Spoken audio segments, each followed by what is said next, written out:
So there's a colleague of mine, the Reverend Daniel Cantor, who tells the story of when his child had a cousin who was Roman Catholic visiting them at their home. And the cousin asked his uncle Daniel, "What is this church that you serve?"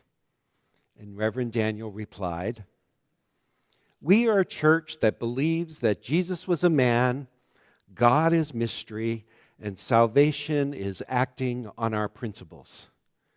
His own child immediately reacted, "What? I thought we could believe whatever we wanted."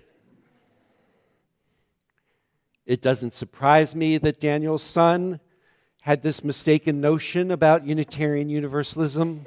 We tend to emphasize our religious freedom so much that we give the impression that we are just free to believe whatever we want to. Some of us who were raised with a stricter or more dogmatic religion feel so free of these encumbrances from the past that we tend to emphasize all the things we no longer believe rather than articulate what we do believe, right? My friends, we do cherish our religious freedom so much that we may tend to forget that freedom is our method and not our only message. Indeed, we aim to provide a wide circle in which freedom allows us individually and as a congregation to develop a religion that has integrity for us. We tend to put aside some of the coercion that's often associated with religion in order to arrive at the place where we can be authentic about our own beliefs. We aim to create a wide circle of perspectives and personal experiences so that we can truly dialogue with one another. And for the most part, we endeavor to be enriched by that dialogue, and we endeavor to be enhanced by multiple understandings, and we are open to being transformed by those interactions. I was so touched last week by the 20 people of our congregation who crowded into the Warner Room last Sunday after the service, which was focused on fearlessly curious conversations. We explored further some of the practices outlined in Monica Guzman's book, I Never Thought of It That Way. Some in that group have committed to ongoing conversations with one another on how to build bridges in our conversations with one another, especially within a culture where so much division and polarization exist. Listening to one another, building bridges across experiences, that to me is one clear way of engaging in the practice of Unitarian Universalism, of embodying our principle, embodying the principles that guide us. To approach differences with understanding and engagement is challenging. It takes faith. Curiosity for me is a spiritual posture within my own Unitarian Universalist journey. It was curiosity that led me as a 17-year-old to ride my bicycle to my first UU church. I so resonate with Albert Einstein's guidance. One cannot help but be in awe when one contemplates the mysteries of eternity. Never lose a holy curiosity.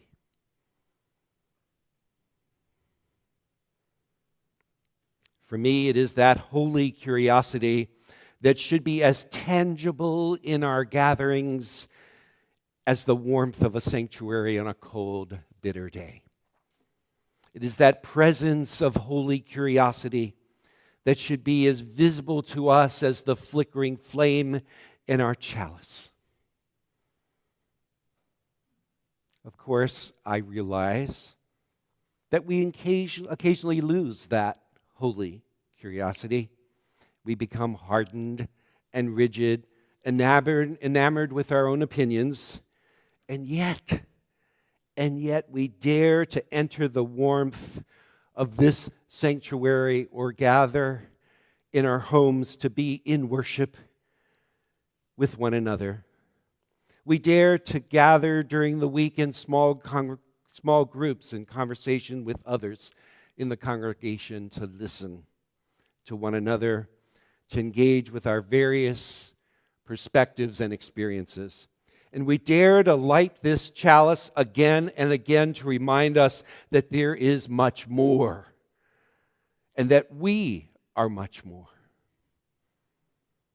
There is more light, more truth, more compassion wanting to break forth if we can but cultivate the holy curiosity that humbles us and that hones us over time. At First Unitarian Church in Wilmington, you may end up sitting next to people who might identify themselves as Christians or Jews or pagans, atheists, agnostics, and seekers of every variety, and oftentimes some combination of any of these or even none of these. This does not mean that we are rootless and fickle. This does not mean we are carefree and careless.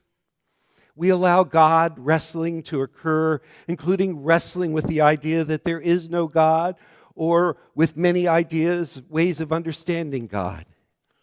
We may have different views of Jesus, yet the radical message of Jesus of hospitality, justice, and compassion for the least of these is where we seek to aim much of our activity. We have often emphasized the sentiment expressed in that statement, we need not think alike to love alike. We like to say we emphasize deeds, not creeds. So our emphasis as Unitarian Universalists has tended to be on what we do with our beliefs, how we live them out. But this does not mean that as Unitarian Universalists, you can believe whatever you want. This is often the misrepresentation of who we are that we lazily arrive at or that we seem to casually convey to others. Such a misrepresentation is a discounting of our history and of our heritage. Many of our forebears were persecuted or even killed because they dared to take a stand different from the beliefs that the dominant religious thought of their time held. They were called heretics not because they were flamboyantly skipping around town telling people that you can believe whatever you want. No. They had views and stands that they were taking, views of God, Jesus, heaven, hell, the church, human nature, that form the religious roots of what we have inherited as Unitarian Universalists in our own day. We also have some commitments that define us now. We tend to orient ourselves toward an understanding of the divine that is fundamentally rooted in love and not punishment. We are more inspired about the religion of Jesus rather than the religions that have been constructed about him.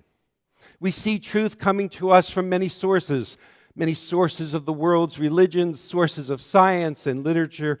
We devote ourselves to filtering all of this through and formulate all of this through our own reflected upon lived experiences.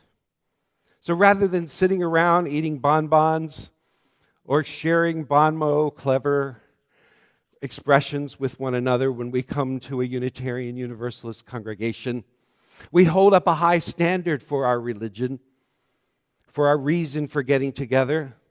We declare in one of our principles, and we endeavor to practice a free and responsible search for truth and meaning. Now, we sometimes put the strong accent on the word free, and we forget to emphasize that responsible search. If we give out the vibe that you can believe whatever you want, we know that isn't true. The renowned Unitarian religious educator, Sophia Lyon-Fahs, stated it most clearly when she pointed out that it matters what we believe. She draws some significant distinctions that I think still resonate with our time. She writes, "Some beliefs are like walled gardens. They encourage exclusiveness and the feeling of being especially privileged. Other beliefs are expansive and lead the way into wider and deeper sympathies. Some beliefs are like shadows, clouding children's and our days and fears with unknown calamities.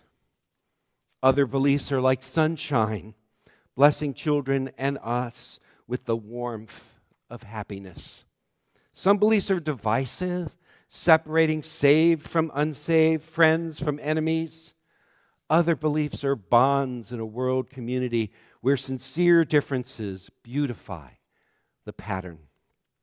Some beliefs are like blinders, shutting off the power to choose one's own direction. Other beliefs are like gateways, opening wide vistas of exploration." You see, it does matter what we believe because it impacts our ways of being in the world, our ways of relating to our own experiences, our ways of relating to the fullness of life, to God, or to life's mystery and wonder. So I want to explain something to our newcomers about what they may have experienced.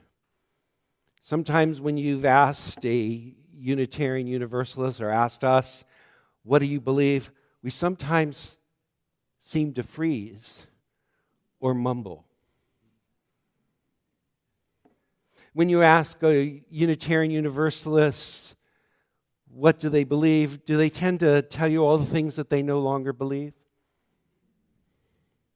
When you ask a member, "What does this church believe?"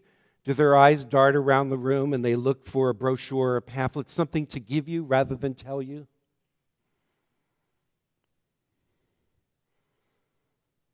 Unitarian Universalists, who are typically very talkative, just take my word for that, can sometimes become speechless in these moments. It's true, I've observed it. Have you? So newcomers in the room or online, let me give you some insight into the mating rituals of the Unitarian Universalist species. When asked, who are Unitarian Universalists, the fact of the matter is that we have so much to say, but we sometimes don't know where to start. Or we're sometimes self-conscious about coming across too determined or too certain. The fact of the matter is that some of us carry wounds from our previous religious traditions that we can't help but draw a contrast between our religious past and what we currently think or feel. The fact of the matter is that some of us are of a particular generation when most people had a religious upbringing, so we just assume that you, as a newcomer, may have had one too, and that you have some religious baggage that you want to dispense of as well. But that might not be true. In our politeness and wanting to convey to you our welcoming and our generous spirit, we sometimes forget to be curious about what you are actually wondering about, what you are actually seeking. We may feel like you don't want to talk about God, but you may want to do so. We may have put aside some of our beliefs about Jesus that we learned as a child in Sunday school, and you may have read many of the contemporary books about the historical Jesus and want to have that as your starting place in the discussion. We may not want to come across as too spiritual when it may very well be it is your spiritual search that brought you here. You may want to maintain some of your religious heritage rather than leave it behind. You may be wondering how Unitarian Universalism may help you approach your Buddhism, your Christianity, your Judaism, or your paganism in a multi-religious way. We welcome you, newcomers, because some of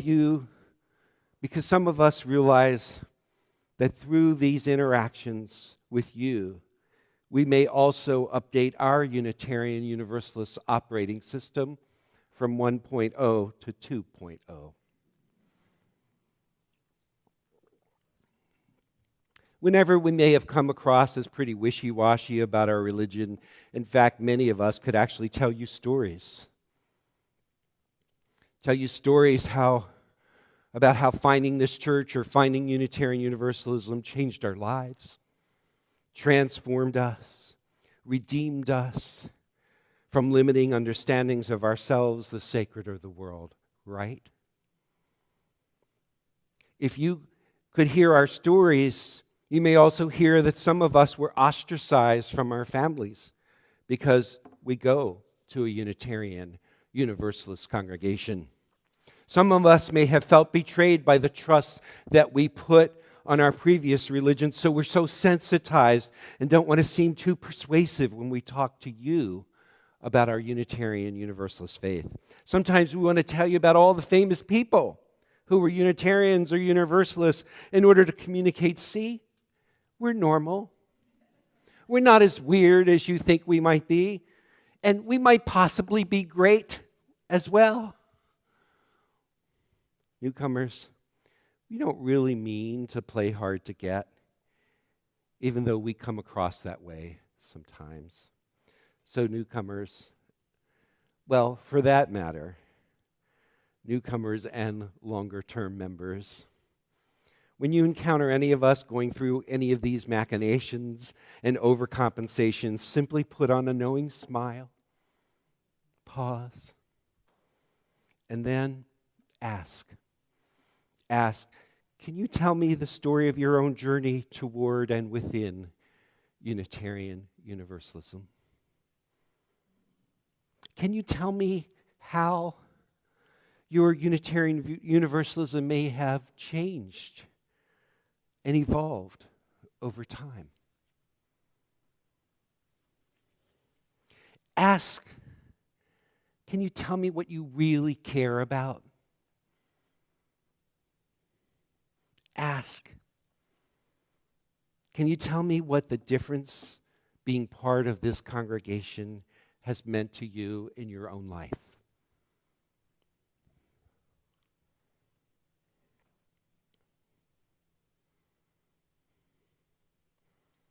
Some of the ways that we tend to approach communicating about our faith are well known in our culture. I know that because of all the different religious groups that I have traveled with and among in my work. The humorous Garrison Keillor probably captures our tendencies to be vague and inarticulate about what we really care about. He writes, the Minnesota town of Lake Wobegon was founded by New England Unitarian missionaries who came to the region to convert the area's Native American population through interpretive dance.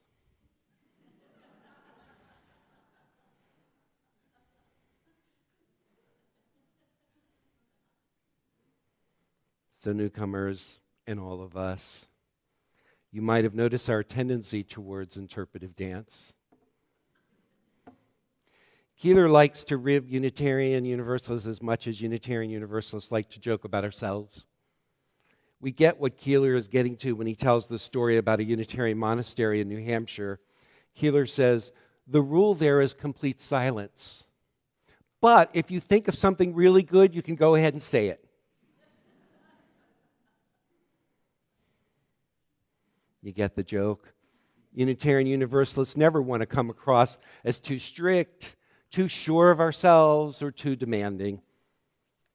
But the danger, my friends, is that it might seem that we don't take ourselves seriously enough. in a time that might require us to do so.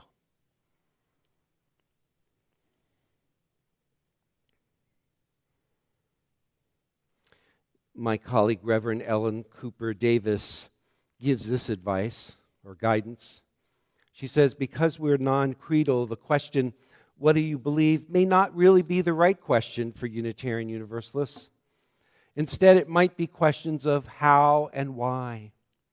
How do we encounter the holy?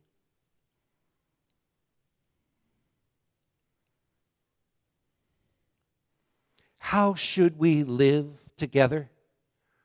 We funny, fragile, and beautiful humans. Why is it that we must bring more love and justice into this world? Whose are we? How am I called to serve? Someone invite us to practice more how and why questions with one another in these coming weeks, to begin to understand what underlies and grounds each of us in our Unitarian Universalist faith journey. I agree with the current president of our Unitarian Universalist Association of Congregations, Reverend Susan Frederick-Grey, when she says, this is no time for a casual faith. We are living in times of heartbreak, violence, and pain, and in this time, we need communities that remind us of our humanity. I agree.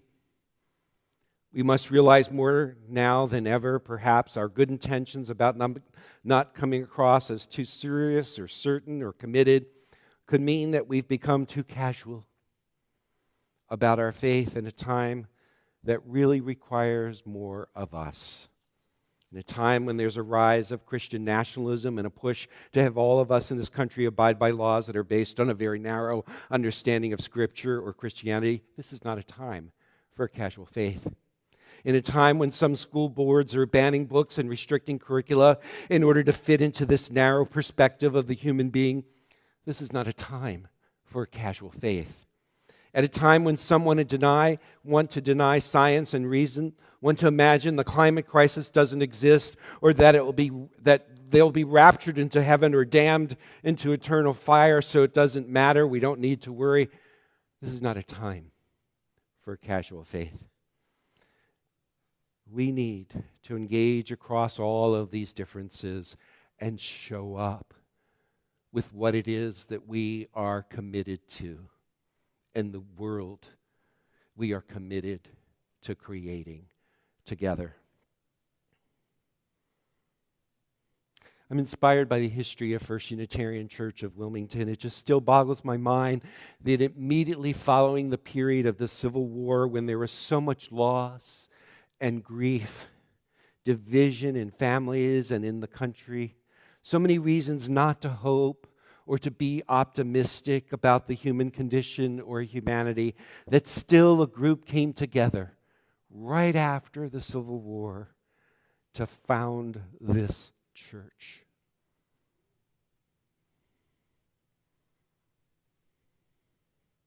Our ancestors realized that it was not a time for a casual faith either, but a time to take themselves and the Unitarian faith that they were promoting seriously. It was a time when they decided to promote an optimism about the divine within the human and the progress that was still possible, even when the evidence for this optimism or this progress was not even evident.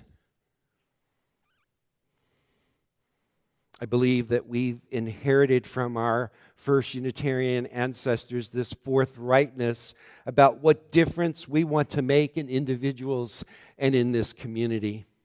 We can't be a casual faith. We must look boldly into the world in which we are actually in, and not the one that has gone by. This is what our ancestors, the founders of this church, did, and this is what we must do now. Can I get an amen? Good. We must be generating the future now. We must ask what we really care about and to do all that we can to generate actions that help us to align with what truly matters to us as a religious community. So next week, we will begin our annual time for asking this congregation to commit or recommit to our future. Our theme is generating our future now. Say those words after me, generating our future now. Meditate on those words over the next few weeks, because that's the activity that we want to gear ourselves up for and toward.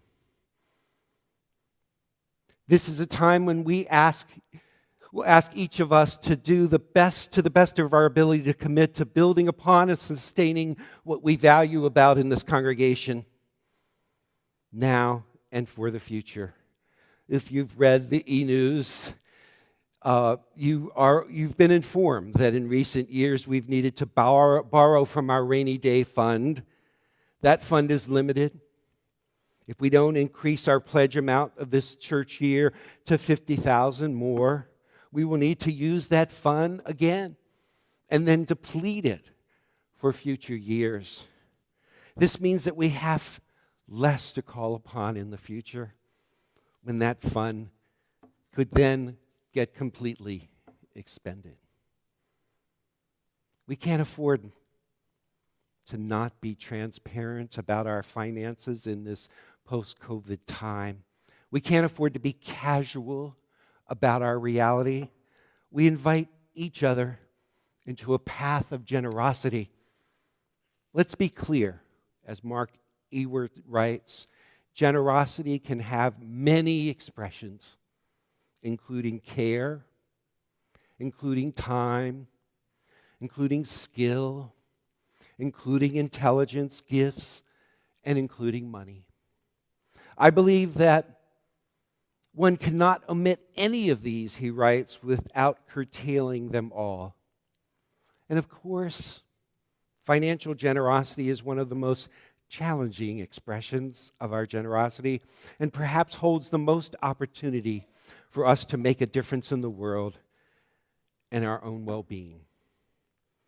Then he reminds us of the root meaning of the word philanthropy, a word that we might dismiss, but then he recognizes that it includes all of us. He writes, the word philanthropy comes from the Greek philanthropia. Broken down into its parts, it translates into phil, loving, and anthropos, mankind. Therefore, loving or useful to humankind. He continues, in my use of the word, you do not need to be rich or have a big stash of money to give away in order to be a philanthropist. We just need to want to love humanity, to love the directions that we're moving into. So I'm just looking at this group of philanthropists who've just appeared before me, because I know you love this world, you love humanity, you care about what happens. I hope that as we engage in this annual reflection as a congregation on what commitments we want to make to this congregation, that we think about what difference we want to make through our own actions, through our own volunteer service, through our own finances, for our own caring for one another. I trust that we will not be casual in our reflection or in our commitment. I trust that we will not be casual in our reflection on what it is that we can do, what it is that we can give, or in our commitment. So may it be.